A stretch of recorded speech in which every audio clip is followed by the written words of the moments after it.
Assalamualaikum warahmatullahi wabarakatuh. Bismillahirrahmanirrahim. Alhamdulillah. Wassalatu wassalamu ala Rasulillah wa ala alihi wa sahbihi ajma'in. Amma ba'd. Puji dan syukur bagi Allah Subhanahu wa taala, selawat serta salam atas Nabi kita Muhammad sallallahu alaihi wasallam, juga atas ahli keluarga baginda, para sahabatnya, para pengikutnya sehinggalah ke hari kiamat. Alhamdulillah. Muslimin dan muslimat yang dirahmati Allah Subhanahu wa taala sekalian. Hari ini kita sambung dari surah Al-A'raf, bermula ayat yang ke-10. Tanpa melengahkan masa, kita terus baca. A'udzu billahi minasy syaithanir rajim. Bismillahirrahmanirrahim.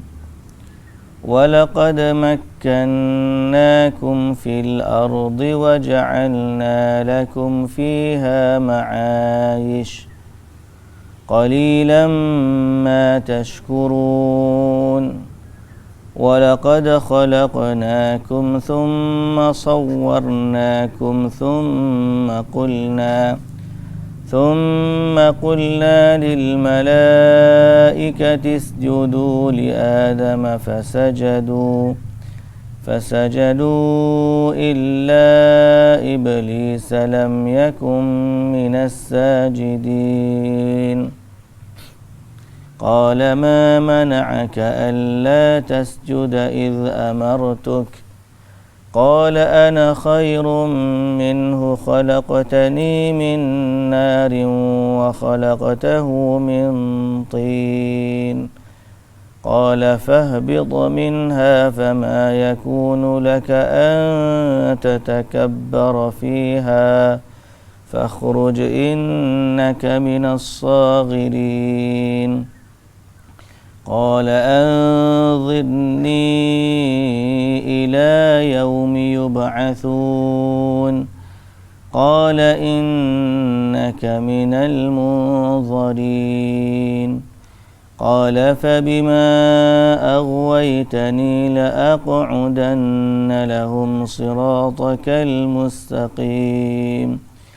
ثم لآتينهم من بين أيديهم ومن خلفهم وعن أيمانهم وعن شمائلهم ولا تجد أكثرهم شاكرين قال اخرج منها مذءوما مدحورا لمن تبعك منهم لأملأن جهنم منكم أجمعين.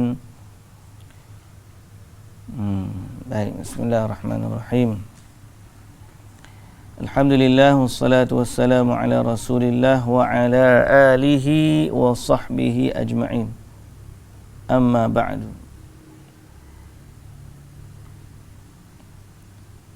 Firman Allah Subhanahu wa taala, wa laqad makkannakum fil ardi. Hari ini akan cerita tentang kisah kejadian manusia di awal permulaannya. Kita ulang balik sejarah. Sejarah siapa? Sejarah kita semua. Sejarah kejadian kita semua. Dan tak ada orang boleh cerita sejarah ni melainkan Tuhan yang Maha Pencipta. Tuhan yang Maha Pencipta. Dan sejarah ni jawapan yang didahagakan oleh setiap manusia.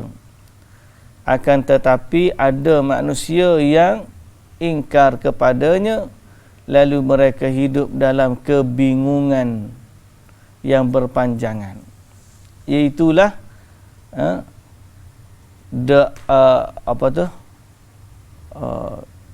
Kalau buku Darwin dia panggil apa? Origin of Species. Tak tajuk dia. Tak ingat dah. Teori Darwin. Dan ini sebenarnya ada kaitan dengan tauhid kita. Tauhid kita panggil ar-rububiyah. Rububiyah. Kita ngaji dah kan Tuhan, ke tauhid ni ada 3. Rububiyah, uluhiyah, asma dan sifat. Asma dan sifat. Rububiyah ni maknanya kita mengakui yang mencipta, memiliki, mentadbir sekalian alam hanyalah Allah. Uluhiyah ni setelah kita mengakui kerububiyah, ketuhanan Allah Azza wa Jalla, maka kita tauhidkan dia dengan ibadat. Dia ada kesinambungan kan. Dan dalam kita nak mengenali Allah Azza wa Jalla, kita kena ada tauhid asma wa sifat. Berbalik kepada tauhid rububiyah, bahawa mengimani bahawa hanya Allah Ta'ala Tuhan yang Maha Pencipta. Pada asalnya tauhid ni tidak perlu kepada dalil. Sepatutnya. Kerana Allah Ta'ala telah meletakkan satu fitrah dalam diri manusia, bahawa dia perlu kepada Tuhan. Dan termasuk dalam sesuatu perkara yang diakui oleh manusia semua, bahawa dia ni terjadi bukan daripada kehendak dirinya sendiri. Dia bermula daripada tiada, kemudian jadi ada. Siapa yang mengadakannya tu, itulah Tuhan. Itu asal beriman kepada rububiyah. Sebab tu iman kepada rububiyah ni majoriti manusia mempercayainya. Bahawa apa? Adanya Tuhan yang mencipta. Itu dia tauhid rububiyah. Dan Tuhan yang mencipta tu hanya satu, tidak lain dan tidak bukan, ialah Allah Subhanahu wa ta'ala. Jadi bila kita beriman dengan jawapan tersebut, tenanglah hati kita. Sebab kita tahu asal-usul kita. Orang yang tak tahu asal-usul ni, dia hidup dalam kebingungan. Hidup dalam kebingungan. Ahli sunnah wal jamaah tak perlu kepada dalil. Kalau ada dalil yang kita dah baca ni, dia adalah menguatkan fitrah yang dah ada. Kalau orang tak ngaji Quran pun kita tanya, macam mana kamu jadi? Dia akan kata, dia diciptakan oleh Tuhan. Macam mana langit dan bumi ni jadi? Tak tanya orang ngaji sains pun, dia akan kata apa? Tuhan yang cipta semua. Pasal apa? Dalam diri ada fitrah. Kalau fitrah ni tidak diganggu, insya-Allah dia akan jadi seorang hamba yang tahu bagaimana nak menyembah Tuhan, atau yang dia jadi seorang hamba yang mencari Tuhan dia. Tapi masalahnya fitrah tu dirosakkan. Macam mana dia rosak? Macam-macam. Pemikiran-pemikiran karut, aliran sesat. Dia kaedah kita berbeza dengan kaedah Ahlul Kalam, saya dah sebut tu. Ahlul Kalam melihat alam semesta ini sebagai bukti sokongan bahawa Allah tu wujud. Mana bila tengok alam semesta ni, secara dia dalam diri dia bermula kata Allah tu ada.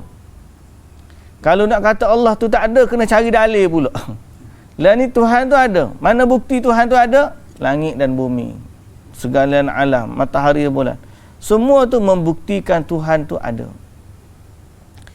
Ahlul Kalam, dia bermula dengan Tuhan tu tak ada. Jadi macam mana kita nak tentukan Tuhan tu ada? Dia kena kaji macam mana langit dan bumi ni berlaku. Bila langit dan bumi ni berlaku, setelah dia selesai isu kejadian langit dan bumi, barulah dia akan pergi kepada itu semua adalah bukti Tuhan yang wujud. Ada beza tak dua metodologi? Ada. Metodologi pertama bermula dengan satu frasa, Tuhan tu ada, kemudian dia sekadar nak membuktikan frasa tersebut. Ahlul Kalam dia bermula dengan Tuhan tu tiada. Dia metod debat kan, metod debat. Tuhan tu tak ada. So kita kena patahkan hujah Tuhan tu tak ada dengan mendatangkan hujah Tuhan tu ada. Macam mana nak mematahkan statement Tuhan tu tiada dengan mendatangkan bukti bahawa Tuhan tu ada? Ialah mendatangkan asal usul kejadian manusia. So macam mana nak tentukan asal usul kejadian manusia? Kejadian alam semesta ni dia kena kaji dulu. Macam mana bermula dulu? Langit ni gini, gitu duk bincang. Jadi duk bincang asal usul kejadian alam ni tak selesai-selesai, ada dalam kebingungan. Sebab apa? Sebab dia tidak bermula dengan kaedah Tuhan tu ada. Yang tu jadi pening, akhirnya ramai orang jadi ateis. Bila dia bingung memikirkan mana dulu ayam dengan telur, jadi dia tak jumpa Tuhan. Duk selesai, duk main musing, telur dulu ke ayam dulu, telur dulu, ayam dulu, gitulah seolah-olahnya. Akhirnya dia hidup dalam kebingungan. Itulah dia jadi origin of species. Kita orang beriman tak perlu fikir kau tu. Kita bermula dengan satu statement, Tuhan tu ada. Pasal apa? Itu ada dalam fitrah kita dah. Jadi bila cerita Tuhan tu ada, semua persoalan macam mana langit dan bumi ni berlaku jadi mudah nak jawab. Apa dia? Tuhanlah yang buat. Besar. Betul tak? Jadi bagi orang beriman, bermula dengan fitrah kita bahawa Tuhan tu ada.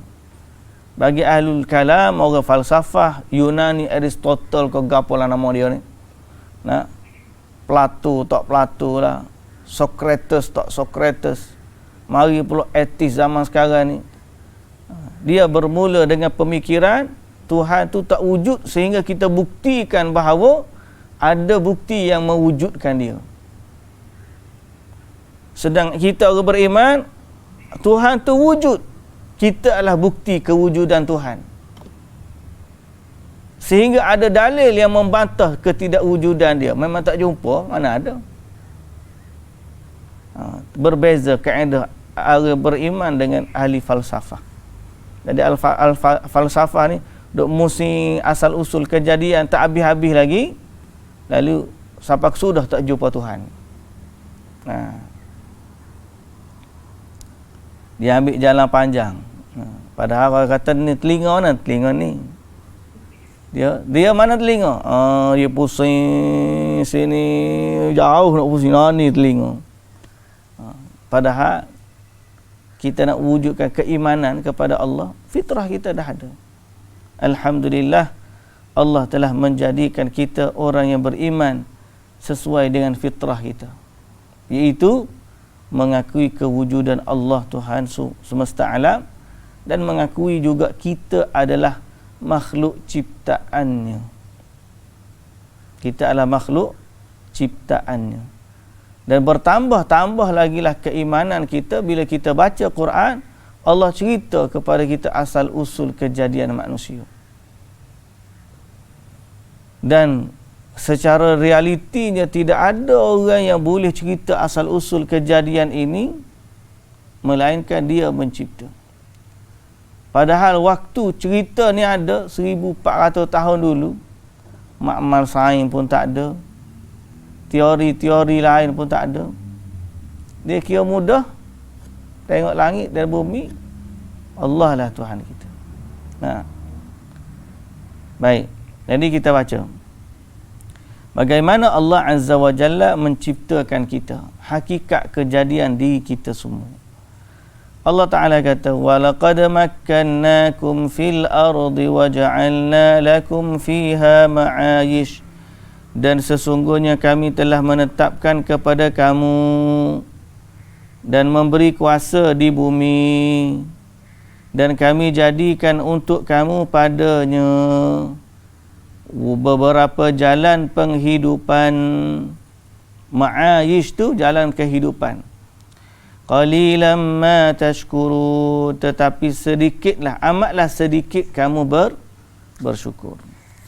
Ayat ni menunjukkan bahawa bila Allah Ta'ala kata waja'alna lakum fiha ma'ayish, kami jadikan kamu berkuasa di bumi dan kami jadikan bagi kamu kehidupan di bumi, menunjukkan bahawa semua nikmat yang ada di langit dan di bumi adalah ciptaan Allah untuk manusia.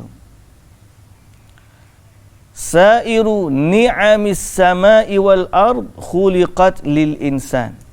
Semua nikmat baik di langit dan di bumi diciptakan Allah untuk manusia. Kuda untuk manusia tunggang, gajah untuk manusia guna, pokok manusia tebang buat rumah, buat papan, air manusia minum, ikan di laut manusia tangkap makan, binatang ternak makan. Semua nikmat yang ada di langit dan di bumi diciptakan untuk kegunaan manusia.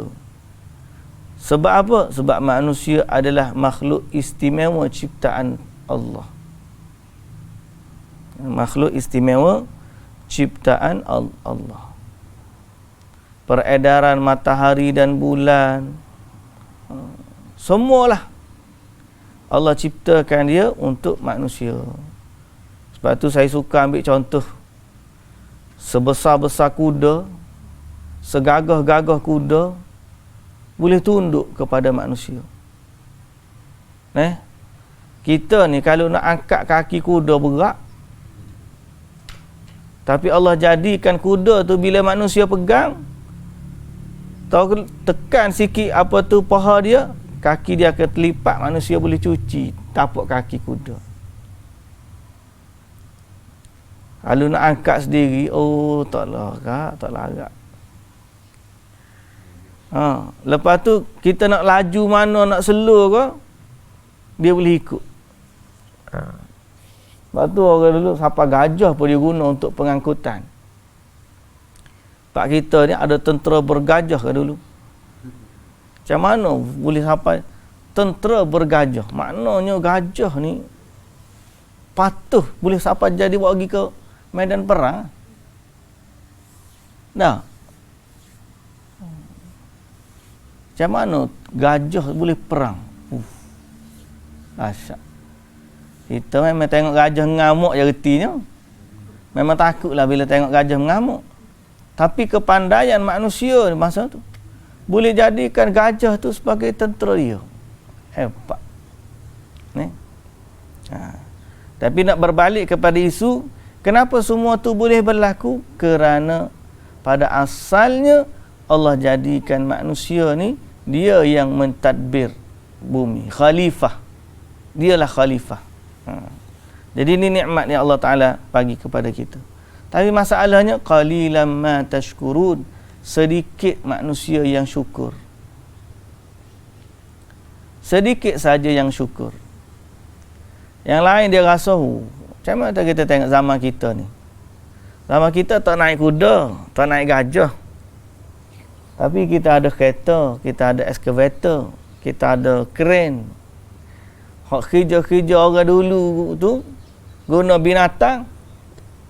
Kita hari ni pun tak guna dah binatang, guna mesin. Dan kita jadi lupa bahawa mesin tu sebenarnya sebahagian dari nikmat Allah kepada kita. Kerana manusia tidak menyandarkannya kepada Allah. dia sandarkan kepada makhluk juga. Siapa buat kereta ni? Oh, kilang Volvo. Siapa buat kereta ni? Proton. Siapa buat kereta ni? Toyota. Jadi dia tak teringat dah kepada Allah. Tapi sebenarnya dia kena balik semula dari awal. Semua bahan yang digunakan untuk cipta kereta tu datangnya dari Allah. Manusia tak boleh, mustahil manusia boleh mengadakan sesuatu daripada zero, kosong, tak ada. Bila ada besi baru boleh buat kereta. Bila ada getah baru boleh buat tayar. Bila ada petrol baru boleh jalan. Semua tu bahan asalnya adalah datang dari Allah. Jadi benarlah kata Allah, dia telah memudahkan bagi manusia, menetapkan manusia di bumi dan menjadikan baginya jalan kehidupan. Mudah-mudahan kita ni jadi termasuk dari kalangan yang sedikit. Yang sedikit apa? Yang bersyukur. Yang bersyukur. Tapi ujian syukur ni, waktu susah mudah kita kata. Tapi bila dah senang, sedikit saja yang bersyukur. Macam cerita 3 orang, si sopak, si botak dan si buta. Ingat tak cerita 3 tu? Si sopak, si botak, si buta. Time susah, oh, baik berlaku. Time senang, lupa kepada Allah Subhanahu wa ta'ala. Kita pun lagu tu juga. Time susah, ingat je kepada Allah. Time senang, lupa. Semoga Allah Azza wa Jalla mengampunkan kekurangan kita, kesalahan kita, dan menjadikan kita ni orang yang bersyukur.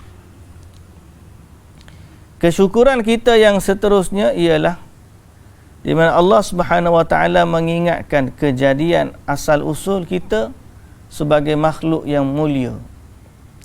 Allah Ta'ala kata, وَلَقَدْ خَلَقْنَاكُمْ ثُمَّ صَوَّرْنَاكُمْ. Sesungguhnya kami telah ciptakan kamu dan kami membentuk rupa kamu. Allah jangan bentuk rupa, ada tangan, ada jari, ada kaki, ada dada, ada tulang belakang, ada telinga. Semua tu Allah yang tentukan. ثُمَّ قُلْنَا لِلْمَلَائِكَةِ. Kemudian kami katakan kepada malaikat, usjudu li Adam, sujudlah kamu kepada Adam. Fasajadu illa iblis, maka semuanya bersujud kecuali iblis. Lam yakum minas sajidin, dia tidak termasuk dari kalangan orang yang sujud. Tak termasuk dari orang yang sujud. Padahal ayat ni nak menunjukkan kemuliaan manusia. Kemuliaan manusia. Nanti kita bincang. Kemudian bila iblis tak sujud, ayat seterusnya Allah Ta'ala pun tanya, qala ma mana'aka alla tasjuda idh amartuk. Hai iblis, apa yang menghalang kamu, apa yang menyekatmu daripada bersujud ketika aku perintahkan? Ketika aku perintahkan. Jawab iblis, qala ana khairum minhu khalaqtani min narin wa khalaqtahu min tin. Aku lebih baik dari Adam, dan engkau menjadikan aku dari api, sedang engkau menjadikan dia dari tanah. Okey. Ayat ini menunjukkan kesombongan iblis.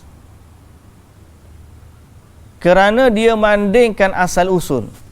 Unsur. Dia membandingkan unsur asal kejadiannya. Dengan kesombongan tersebut, dia terjebak ke dalam satu lagi dosa yang besar, iaitulah ingkar kepada Allah. Hak sombong tu salah berat dah.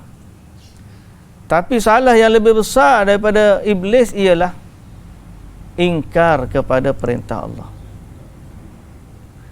Disebabkan kesombongan dia. Padahal Allah Azza wa Jalla berkehendak atau berkuasa memuliakan sesuatu yang asalnya hina dan boleh menghinakan sesuatu yang asalnya mulia. Itu terpulang. Tak kisah. Dia nak jadi daripada apa pun tak kisah.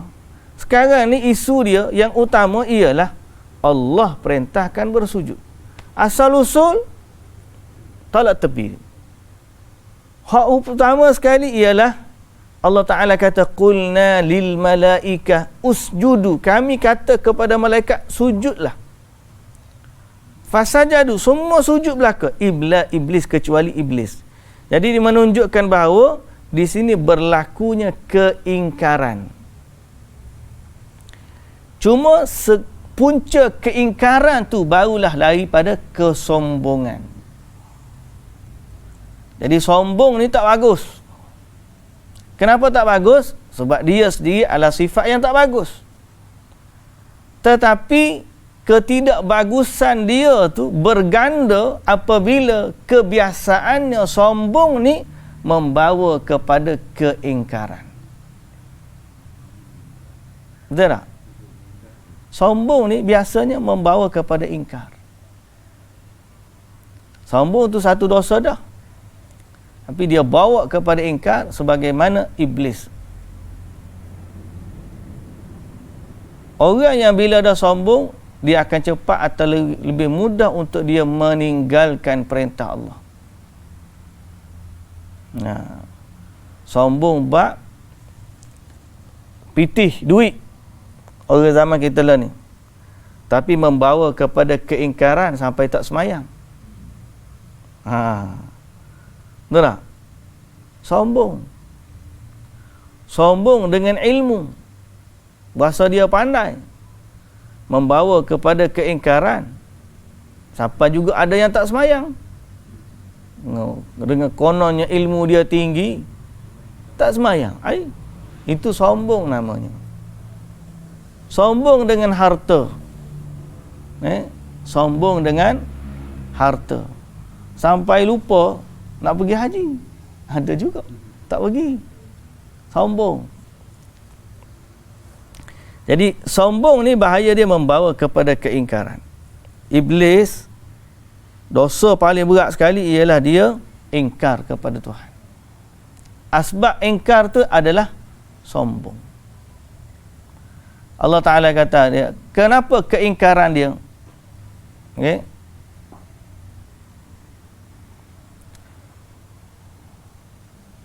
Ka'annahu imtana'a minat ta'ah li'annahu la yu'marul fadil bisujudi ilal mafdul.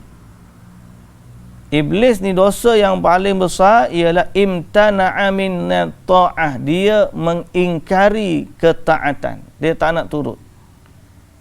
Kerana dia rasa tidak patut untuk diperintahkan yang mulia sujud kepada yang kurang mulia. Kadang-kadang orang tanya, bab minta maaf kan? Bab minta maaf. Siapa yang kena minta maaf? Orang yang bersalah ke orang yang tak bersalah? Dia pun selagi orang tu tak minta maaf dengan dia, dia tak akan cakap. Tak akan minta maaf. Dia tak akan minta maaf. Dia rasa dia lebih berhak. Dia lebih mulia. Tak wajar untuk dia minta maaf padahal dia betul. Atau patut dia mulia. Itu sebahagian daripada sikap sombong. Padahal kita ni tak kira lah asal usul. Mari mana. Allah Ta'ala kata, inna akramakum indallahi atqakum. Orang yang paling mulia di kalangan kamu yang paling bertakwa. Orang yang paling bertakwa ni orang yang paling patuh kepada Allah. Makna di situlah nilai kita. Kepatuhan kita kepada Allah adalah penanda aras bagaimana kebaikan atau keburukan seseorang. Bukannya asal usul kejadian. Marilah zaman kita ni, mari anak bangsawan mana sekalipun, kalau dia tidak bertakwa kepada Allah, dia tidak akan mulia di akhirat sana. Ini yang berlaku kepada iblis. Dia rasa unsur api lebih mulia daripada unsur tanah. Tapi dia lupa bahawa Allah jadikan unsur tu ada sebab dia. Memang pada zahirnya nampak macam api ni dia membakar tanah. Dia mulia lagi daripada tanah pasal dia lagi kuat. Api ni membakar tanah. Tapi dia lupa. Kerana Allah bukan jadikan api dia tu api, tapi unsur dia saja dari api. Boleh faham? Kita ni bukan tanah, tapi unsur kita daripada tanah. Mana kita dengan tanah berbeza. Tanah tidak akan, dia bukan mukallaf. Kita ni asal saja daripada tanah, tapi kita bukan tanah. Faham? Jadi tak adil untuk bandingkan api dengan tanah, dengan asal usul. Kita banding realiti lah ni. Dia adalah syaitan, kita adalah manusia. Kalau orang banding asal usul, macam dululah, macam gitu. Mungkin keturunan mana, ni terang mana. Betul lah dia keturunan bangsawan. Tapi realitinya lah ni, kadang-kadang orang yang tidak berdarah bangsawan pun lagi berjaya daripada yang darah bangsawan. Jadi unsur tu sekadar unsur, bukan realiti. Sebalik kejadian itu, kenapa Allah jadikan unsur manusia, lalu Allah muliakan manusia daripada tanah tu? Dan kenapa Allah Ta'ala jadikan iblis dari apa ada api dan apa unsur dia? Iblis dia tak lihat begitu. Dia tengok api lebih mulia daripada tanah, jadi dia anggap Nabi Adam adalah tanah, dia adalah api. Padahal dia hanya unsur. Dan unsur ni boleh jadi lebih mulia daripada unsur yang lain. Sebagai contoh, disebut dalam tafsir bahawa iblislah orang yang pertama menggunakan qiyas. Qiyas maknanya dia kiaskan dia kepada api, dia kiaskan manusia kepada tanah, lalu dia bandingkan antara api dengan tanah. Jadi kuat api lah, dia lebih mulia. Sedangkan dia bukan api, kita bukan tanah, cuma unsur. Inilah dipanggil qiyas. Satu benda diletakkan hukum pada lain, banding hukum ni, kemudian kita ambil hukum tersebut. Boleh faham tak? Nama qiyas kan? Jadi dia kiaskan dia kepada manusia dengan api berbanding tanah. Sedang realitinya qiyas tak berlaku begitu dalam hal ni. Kerana Allah yang memuliakan manusia. Tak kira unsur apa. Tapi kebaikannya ialah, dia panggil, fa inna tina min sya'nihi razanah wal hilm wal anah wat tathabbut wat tin mahallun nabat wan numu waz ziyadah wal islah. Itu sesungguhnya tanah ni ada padanya kelembutan. Tanah kan lembut. Wal anah, santun. Wat tasabbut, teguh. Sifat tanah tu. Watin mahallun nabat, dan tanah juga tempat bercucuk tanam. Makna dia memberi kebaikan. Aku panggil berbakti kepada tanah. Tanah ni dia memberi kepada kebaikan. Wan numu, menumbuhkan. Wa ziyadah, menambahkan. Wal islah, memberikan kebaikan. Jadi kalau kita letak di tanah, daripada satu benih jadi keluarlah pokok bertambah. Itu sifat tanah. Berbanding api, kalau kita letak tak tambah, hangus ada. Tak? Jadi iblis dia ingat daripada sudut lain. Dia ingat kita sebenarnya itu unsur. Jadi maknanya Kita bukan tanah, cuma ada unsur tanah. Kerana pada manusia Allah jadikan supaya dengan sifat tu dia jadi lemah lembut, sopan santun, apa lagi, memberikan kebaikan, menambahkan kebaikan. Seperti halnya tanah, satu dia balas lagi banyak. Sifat manusia gitu. Jadi bila orang bagi kat dia satu, dia akan bagi lebih daripada orangnya. Pasal apa? Sebab itu ada unsur daripada kejadian dia. Sifat manusia gitu. Jadi kalau ada orang kata kita ni buat daripada 4 unsur, tanah, air, angin, api, kita katakan Allah Ta'ala cipta kita daripada tanah belaka. Mana ada? No. Cuma campur-campur tu adalah. No. Ya. Ya, sejuk paling.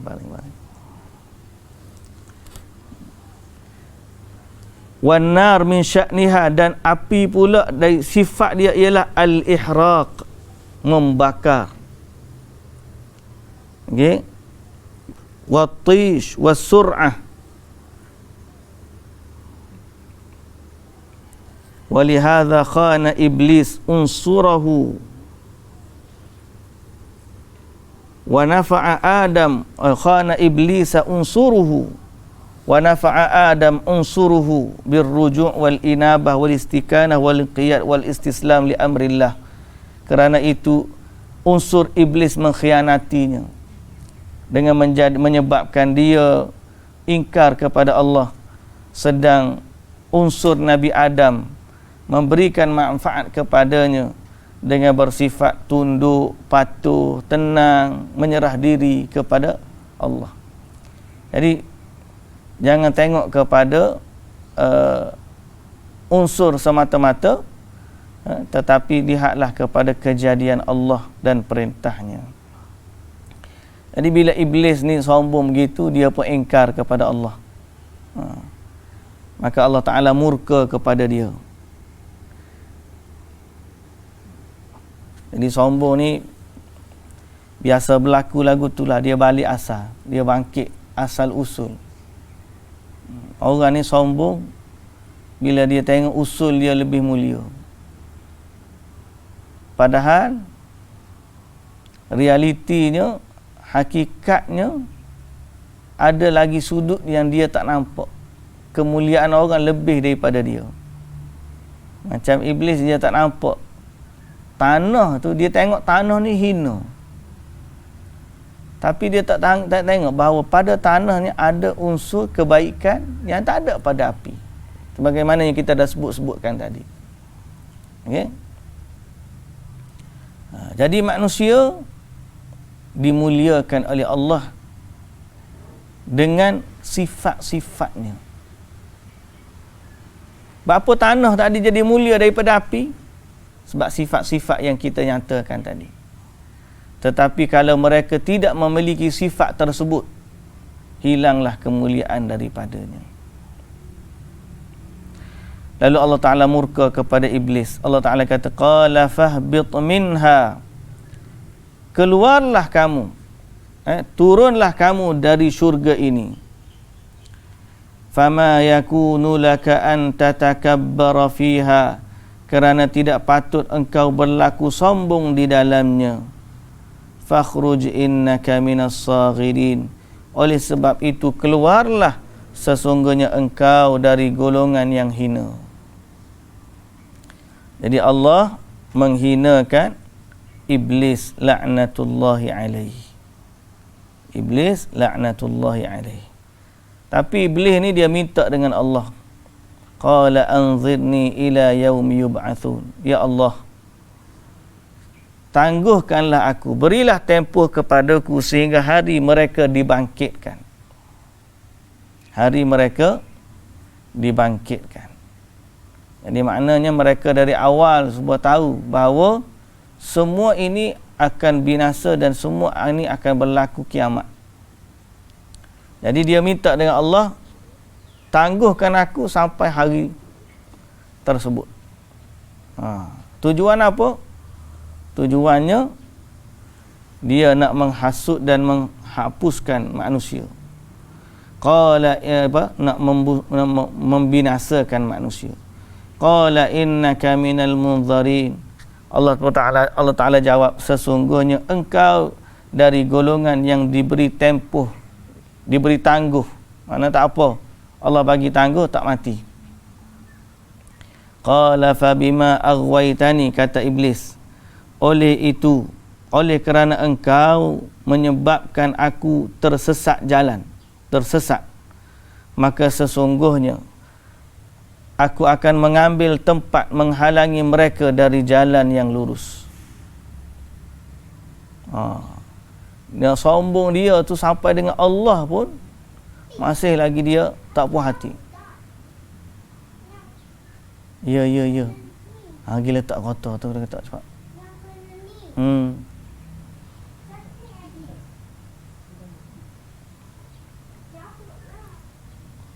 Baik. Thumma la'atiyannahum. Jadi dia dah bersumpah bahawa dia akan menyesatkan manusia daripada jalan yang lurus. Thumma la'atiyannahum min baini aydihim. Dia tak puas hati. Tak puas hati tu sampai kiamat. Jahat dah. Dahsyat. Dia punya tak puas hati tu sampai kiamat. Tak puas hati dengan perintah sujud je pada asalnya. Dia rasa dia tak layak untuk sujud kepada Nabi Adam. Tu yang asal-usul dia. Tapi oleh kerana tu dilaknat. Tak puas hati lagi. Minta untuk membalas. Sebagaimana engkau sesatkan aku akan sesatkan mereka. Sombong dengan Allah dia. Allah Ta'ala izin. Dia kata apa? Thumma la'atiyannahum min baini aydihim wa min khalfihim wa an aymanihim wa an syama'ilihim wa la tajidu aktsarahum syakirin. Kemudian aku akan datangi mereka, kata iblis, dari hadapan, dari belakang, dari kanan, dari kiri, dan engkau akan mendapati mereka kebanyakannya tidak bersyukur, atau kamu tidak akan mendapati kebanyakan dari mereka bersyukur. Jadi dia nak suruh manusia kufur kepada Allah Subhanahu wa ta'ala. Itulah poin dia nombor satu dalam hidup iblis. Ialah mereka nak menjauhkan manusia daripada Allah dan nak menjerumuskan manusia ke dalam lembah yang Allah Ta'ala dah tetapkan iblis padanya. Itu keutamaan dia. Dia tak kisah kita kaya, kalau kita miskin, kita senang, kalau kita susah. Dia tak. Iblis boleh bagi kekayaan yang banyak, dengan izin Allah lah, semestinya, asalkan manusia tersebut sesat dari jalan Allah. Lepas tu dia tak kisah kalau orang pergi berawak dengan bomoh, sihir. Dia boleh je menampakkan orang tu sembuh. Sebab dia bukan nak kepada orang tu sihat, suka sihat. Dia nak orang sesat. Bila dia orang tu sembuh kan, orang malah orang ikut tok bomoh, tukang sihir. Jadi kemenangan berada pada iblis walaupun nampak orang tu sembuh. Kerana apa? Kerana dia memang nak menyesatkan manusia. Ni janji dia dengan Allah. Tak saya kata apa? Tak ada kata ruang untuk bersangka baik dengan iblis. Tak ada ruang. Pasal apa? Sebab Allah dah laknat dia dan dia pun dah bersumpah bahawa dia akan menyesatkan manusia. Soalan dia,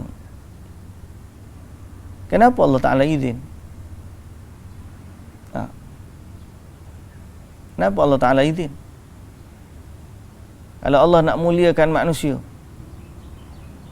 Allah lebih tahu daripada kita bagaimana Allah Subhanahu wa ta'ala menciptakan manusia. Dia tahu orang yang betul mengikut petunjuknya tidak akan dapat disesatkan oleh iblis. Jadi sebagai ujian juga kepada manusia, Allah izinkan iblis untuk menggoda manusia. Dan kita juga kena tahu, tidak ada yang boleh menyelamatkan kita daripada iblis melainkan Allah. Kerana itu mintalah dengan Allah keselamatan daripada gangguan dia. Dan Nabi SAW ataupun Allah Ta'ala sebut dalam Quran, وَلَقَدْ صَدَّقَ عَلَيْهِمْ إِبْلِيسُ ظَنَّهُ فَاتَّبَعُوهُ إِلَّا فَرِيقًا مِنَ الْمُؤْمِنِينَ. Iblis ni dia menyangka, dia sangka, وَلَا تَجِدُ أَكْثَرَهُمْ شَاكِرِينَ. Dia dah ada buat satu jangkaan, aku akan sesatkan dan engkau ya Allah tidak akan mendapati kebanyakan mereka bersyukur. Iblis dah ada jangkaan dia, sebagaimana malaikat pun ada jangkaan dia. Malaikat ada jangkaan dia. Apa jangkaan malaikat? Ingat tak? Malaikat kata, ataj'alu fiha man yufsidu fiha wa yasfiku dima. Apakah kamu nak menjadikan di bumi satu makhluk yang melakukan kerosakan dan menumpahkan darah? Malaikat, maknanya Allah dah bagi tahu dah pada mereka sifat-sifat manusia ni macam ni. Jadi iblis bila dia tengok sifat manusia gitu, dia kata kebanyakan manusia nanti tak bersyukur. Nanti tengoklah. Bahasa kita kan, nanti tengoklah. Manusia yang Allah muliakan ni, nanti tengoklah kebanyakan mereka tidak bersyukur. Itu adalah sangkaan iblis. Tapi Allah Ta'ala sebut dalam Quran, وَلَقَدْ صَدَّقَ عَلَيْهِمْ إِبْلِيسُ ظَنَّهُ. Jangkaan iblis tu benar. Benar. Jangkaan iblis tu benar. Fattaba'uhu, lalu kebanyakan manusia ikut iblis. Illa fariqan minal mu'minin, kecuali sedikit saja daripada orang-orang yang beriman. Sebab apa? Sebab orang yang berimanlah yang dilindungi oleh Allah Subhanahu wa taala daripada gangguan iblis. Kita dah baca sebelum ni surah Al-Hijr, bahawa Allah Ta'ala menyelamatkan dari gangguan iblis hamba-hambanya yang ikhlas. Jadi sebab itu kalau kita nak selamat daripada gangguan iblis, tidak ada jalan lain melainkan kembali kepada Allah. Antara doa yang kita diajarkan ialah isti'adzah, a'udzubillahi minasyaitanir rajim.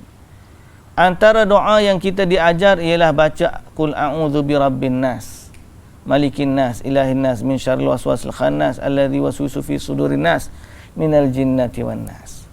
Antara doa yang kita diajar untuk baca bila nak selamat daripada gangguan iblis ialah zikir pagi. Allahumma hfazni min baini yadayya, ya Allah jagalah aku dari depan, wa min khalfi, dari belakang, wa an yamini, dari kanan, wa an shimali, daripada kiri. Pasal apa? Wa min fawqi, dari atas, daripada bawah. Sebab nak balas perkataan iblis, summa la'atiyannahum min baini aydihim wa min khalfihim.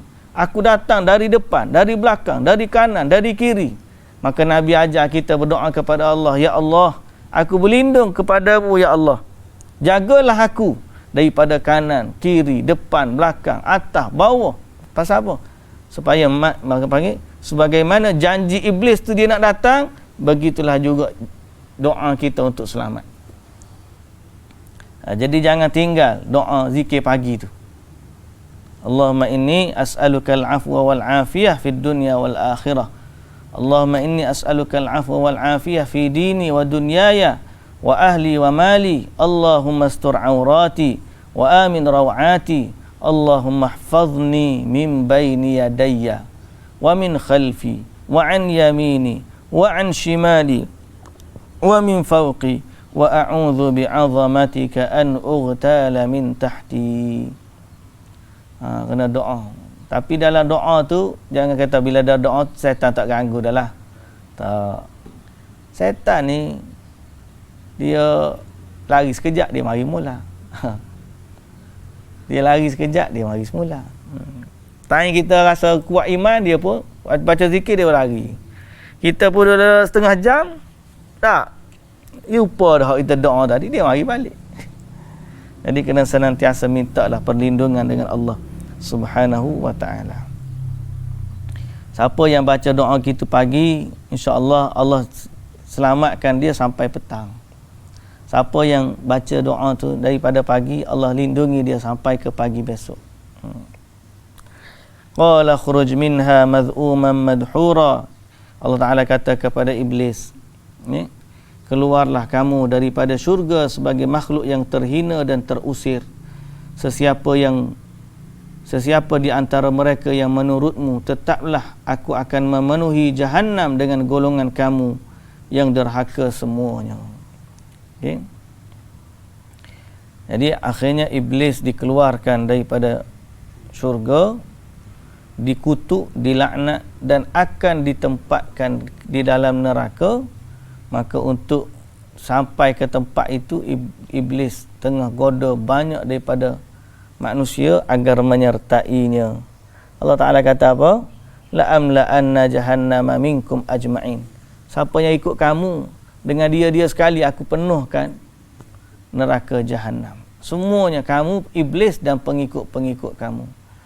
Jadi Allah Ta'ala ingatkan kepada kita, ini adalah permusuhan kita yang utama. Musuh kita yang paling utama adalah iblis dan juga syaitan. Baik, wallahu ta'ala alam. Kita akan sambung pada besok hari berkaitan dengan sambungan kisah Nabi Adam dengan iblis. Nabi Adam dengan iblis, insya-Allah. Wallahu ta'ala alam. Subhanakallahumma wa bihamdika asyhadu an la ilaha illa anta astaghfiruka wa atubu ilaik. Assalamualaikum warahmatullahi wabarakatuh.